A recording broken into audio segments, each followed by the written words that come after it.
More and more patients are coming out in the open and telling the world what cannabis is doing for them. Moving and incredible stories.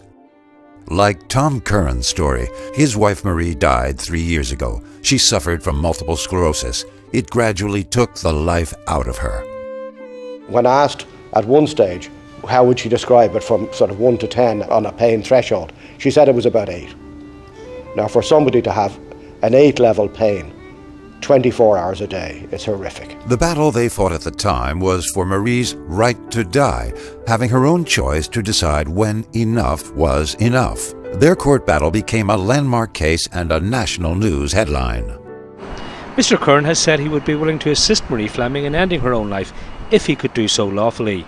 The Supreme Court judgment delivered by the Chief Justice that there's no constitutional right to commit suicide or to arrange for the termination of one's life at a time of their own choosing. Tom, a few words that she's written for you to read out. This may not be easy for me. It seems the state does not want me to die, but all the time chips away at my quality of life, one cutback after another. I would ask them to come and live my life for just one day or even 1 hour and tell me how enthusiastic they would be about living. After Marie died, Tom was able to tell his story why they turned to cannabis. So we bought it, we bought soap bar, hash, and used that. And I can only, if I was a religious person, I would call it miraculous.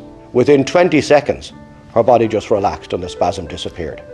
Her pain went from about 8 down to 3. And now suddenly she was getting night sleep, and so was I. So it gave us back a quality of life. That was proof to me that it was working, that it was now, as I say, a medicine. The fear that I had was that I knew that in a lot of cases it's mixed with all sorts of things. So I was now faced with the dilemma of Marie smoking something that was giving her tremendous relief, but I had no idea what other chemicals and what other crap was going into her body and how that would maybe interact with the normal medication she was taking or accelerate the MS. So I was very fearful of that. There's no control. The only way that we could be in control was to produce it ourselves.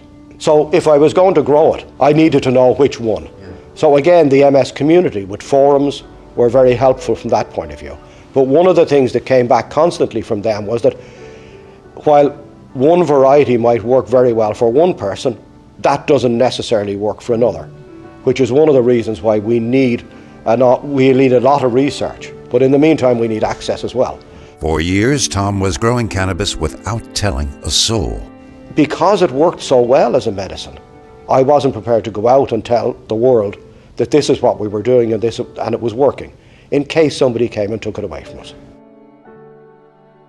I want the medical profession to follow us and be with us in trying to convince the legislators. Their first reaction is, oh, that's a dangerous drug. It's not. It's proven lots of places that it's not a danger. Nobody ever died from smoking cannabis. Lots of people die from paracetamol every year, a thing that you can buy in the supermarket. Yeah. Lots of people die from alcohol that you can buy here where we are. Nobody has ever died from taking cannabis. I want the medical profession in Ireland to recognise the benefits that it's there.